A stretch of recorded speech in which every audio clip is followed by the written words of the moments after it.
പിതാവിൻ്റെയും പുത്രൻ്റെയും പരിശുദ്ധാത്മാവിൻ്റെയും നാമത്തിൽ ആമേൻ. എൻ്റെ ഈശോയെ, ഒരു പകലിൻ്റെ ദൂരം ഇന്ന് എനിക്ക് മുന്നിൽ അവസാനിക്കുമ്പോൾ എന്നെ വഴി നടത്തിയതിന് അങ്ങേക്ക് ഞാൻ നന്ദി പറയുന്നു. രാത്രിയുടെ മറവിലേക്ക് ഞാൻ ചേരുമ്പോൾ എൻ്റെ കണ്ണിന് കാണാൻ കഴിയാത്ത എല്ലാവിധ ശത്രുക്കളിൽ നിന്നും പ്രലോഭനങ്ങളിൽ നിന്നും എന്നെ കാത്തുകൊള്ളണമേ എന്ന് ഞാൻ അങ്ങയോട് അപേക്ഷിക്കുന്നു.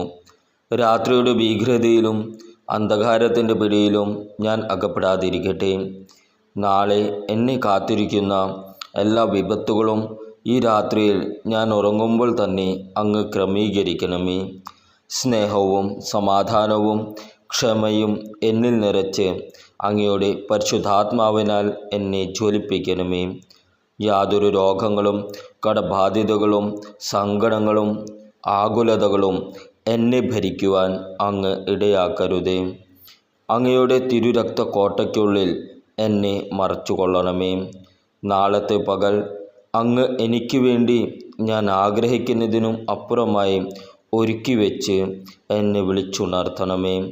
നാളത്തെ ദിവസം എൻ്റെ ജീവിതത്തിൻ്റെ ഏറ്റവും മനോഹരമായ ദിവസമാക്കി മാറ്റണമേ. സങ്കടങ്ങളെ എല്ലാം തുടച്ചു നീക്കുന്ന നല്ലൊരു ദിവസം നാളെ എനിക്കായി ഒരുക്കണമേ. ആമേൻ. സ്വർഗസ്ഥനായ ഞങ്ങളുടെ പിതാവേ, അങ്ങയുടെ നാമം ഉചിതമാകണമേ. അങ്ങയുടെ രാജ്യം വരണമേ. അങ്ങയുടെ തിരുമനസ് സ്വർഗത്തിലെ പോലെ ഭൂമിയിലുമാകണമേ. അന്നു വേണ്ട ആഹാരം ഇന്ന് ഞങ്ങൾക്ക് തരണമേ. ഞങ്ങളുടെ കടക്കാരോട് ഞങ്ങൾ ക്ഷമിച്ചിരിക്കുന്നത് പോലെ ഞങ്ങളുടെ കടങ്ങളും പാപങ്ങളും ഞങ്ങളോടും ക്ഷമിക്കണമേ. ഞങ്ങളെ പ്രലോഭനത്തിൽ ഉൾപ്പെടുത്തരുത്, തിന്മയിൽ നിന്ന് ഞങ്ങളെ രക്ഷിക്കണമേ. ആമേൻ. നന്മ നിറഞ്ഞ മറിയമേ, സ്വസ്തി, കർത്താവ് അങ്ങയുടെ കൂടെ സ്ത്രീകളിൽ അങ്ങ് അനുഗ്രഹിക്കപ്പെട്ടവളാകുന്നു. അങ്ങയുടെ ഉദരത്തിൻ്റെ ഫലമായ ഈശോ അനുഗ്രഹിക്കപ്പെട്ടവനാകുന്നു. പരിശുദ്ധ മറിയമേ, തമ്പുരാൻ്റെ അമ്മേ, പാപികളായ ഞങ്ങൾക്ക് വേണ്ടി എപ്പോഴും ഞങ്ങളുടെ മരണസമയത്തും തമ്പുരാനോട് അപേക്ഷിക്കണമേ. ആമേൻ. പിതാവിനും പുത്രനും പരിശുദ്ധാത്മാവിന് സ്തുതി, ആദ്യയിലെ പോലെ ഇപ്പോഴും എപ്പോഴും എന്നേക്കും. ആമേൻ. ക്രിസ്തുവിലുള്ള പ്രിയപ്പെട്ട സഹോദരി സഹോദരന്മാരെ, ഇന്നത്തെ ദൈവവചനം വിശുദ്ധ യോഹന്നാൻ എഴുതിയ സുവിശേഷം 14-ാം അധ്യായം 7 മുതൽ 14 വരെയുള്ള വാക്യങ്ങൾ. നിങ്ങൾ എന്നെ അറിഞ്ഞിരുന്നുവെങ്കിൽ എൻ്റെ പിതാവിനെയും അറിയുമായിരുന്നു. ഇപ്പോൾ മുതൽ നിങ്ങൾ അവനെ അറിയുന്നു, നിങ്ങൾ അവനെ കാണുകയും ചെയ്തിരിക്കുന്നു. ഫിലിപ്പോസ് പറഞ്ഞു, കർത്താവേ, പിതാവിനെ ഞങ്ങൾക്ക് കാണിച്ചു തരുക, ഞങ്ങൾക്ക് അതു മതി. യേശു പറഞ്ഞു, ഇക്കാലം അത്രയും ഞാൻ നിങ്ങളോട് കൂടെ ഉണ്ടായിരുന്നിട്ടും ഫിലിപ്പോസേ, നീ എന്നെ അറിയുന്നില്ലേ? എന്നെ കാണുന്നവൻ പിതാവിനെ കാണുന്നു. പിന്നെ പിതാവിനെ ഞങ്ങൾക്ക് കാണിച്ചു തരുക എന്ന് നീ പറയുന്നതെങ്ങനെ?